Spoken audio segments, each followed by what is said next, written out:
Assalamualaikum warahmatullahi wabarakatuh. Selamat pagi untuk Bapak dosen pengampu mata kuliah Hukum Internasional, yaitu Bapak Hendy Sumadi SHMH, beserta mahasiswa-mahasiswi Fakultas Hukum Reguler semester 3 Universitas Subang. Izin memperkenalkan diri, nama saya Nanda Pidioti Agustin, NPM C 1210004, mahasiswi semester 3 Fakultas Hukum Universitas Subang. Pada kesempatan kali ini, saya akan membahas isi dari Piagam PBB, dimulai dari sejarah singkat Piagam PBB, kemudian pembukaan beserta poin-poin, dan tak lupa juga dengan isi Piagam PBB yang dibagi menjadi tiap bab. Kita mulai yang pertama, yaitu sejarah singkat Piagam PBB. Piagam PBB ditandatangani pada tanggal 26 Juni 1945 di San Francisco, Amerika Serikat, pada penutupan Konferensi Perserikatan Bangsa-Bangsa tentang Organisasi Internasional. Selanjutnya, Piagam PBB mulai berlaku pada tanggal 24 Oktober 1945. Piagam PBB mengalami 3 kali perubahan atau amandemen yang disetujui oleh Majelis Umum, di mana amandemen pertama pada pasal 23, 27, dan 61 yang mulai berlaku pada 31 Agustus 1965. Kemudian amandemen kedua pada pasal 61 dan mulai berlaku pada 24 September 1973. Terakhir amandemen ketiga pada pasal 109 yang mulai berlaku pada 12 Juni 1968. Kemudian secara umum Piagam PBB terdiri dari dua, yakni pembukaan atau preambble, serta poin-poin dan isi Piagam PBB yang dibagi menjadi tiap bab dan artikel, dan terdiri dari beberapa pasal. Pembukaan Piagam PBB yaitu, kami masyarakat Perserikatan Bangsa-Bangsa bertekad 1. Menyelamatkan generasi penerus dari bencana perang yang 2 kali dalam hidup kita telah membawa kesedihan yang tak terhitung kepada umat manusia. Dan yang kedua, menegaskan kembali keyakinan akan hak asasi manusia atas martabat dan nilai pribadi manusia dalam persamaan hak laki-laki dan perempuan dan bangsa-bangsa besar dan kecil.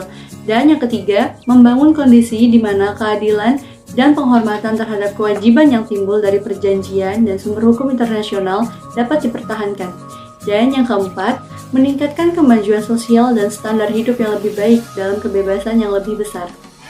Dan bersama ini menyelesaikan, mempraktikkan toleransi dan hidup bersama dalam damai satu sama lain sebagai tetangga baik, dan menyatukan kekuatan kita untuk memelihara perdamaian dan keamanan internasional, dan memastikan dengan penerimaan prinsip dan institusi metode bahwa kekuatan bersenjata tidak boleh digunakan, kecuali untuk kepentingan umum, dan menggunakan mesin internasional untuk mempromosikan kemajuan ekonomi dan sosial bagi semua bangsa.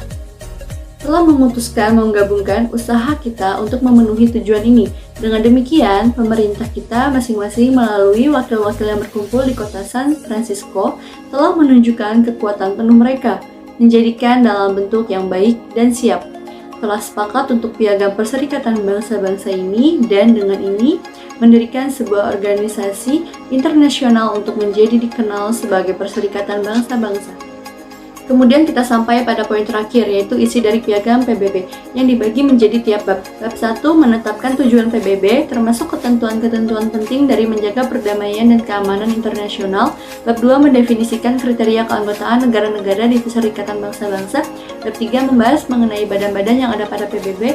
Bab 4 membahas mengenai Majelis Umum PBB. Bab 5 membahas mengenai Dewan Keamanan PBB. Bab 6 membahas penyelesaian pertikaian Pasifik. Bab 7 membahas mengenai tindakan yang berhubungan dengan ancaman perdamaian, pelanggaran perdamaian, dan tindakan agresi.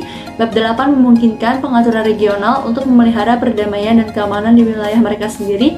Bab 9 membahas kerjasama internasional di bidang ekonomi dan sosial. Bab 10 membahas mengenai Dewan Ekonomi dan Sosial. Bab 11 membahas pernyataan tentang wilayah perwalian. Bab 12 membahas tentang sistem perwalian internasional. Bab 13 membahas tentang Dewan Perwalian Internasional. Bab 14 membahas tentang Mahkamah Internasional. Bab 15 membahas tentang Sekretariat PBB. Bab 16 membahas tentang ketentuan-ketentuan lainnya. Bab 17 membahas tentang ketentuan-ketentuan keamanan peralihan. Bab 18 membahas tentang kemungkinan perubahan-perubahan yang mungkin akan terjadi. Dan terakhir bab 19, yaitu membahas tentang ratifikasi dan penandatanganan piagam. Demikianlah pembahasan mengenai latar belakang dan isi Piagam PBB. Secara umum, Piagam PBB membahas hal-hal terkait pembentukan PBB, asas dan tujuan PBB, badan dan Dewan Keamanan PBB, kerjasama internasional di bidang ekonomi dan sosial, serta hal-hal lain terkait perdamaian internasional. Sekian informasi dari saya, mohon dimaafkan atas segala kekurangan yang ada. Semoga informasi yang saya berikan dapat dimengerti. Terima kasih atas atensinya. Wassalamualaikum warahmatullahi wabarakatuh.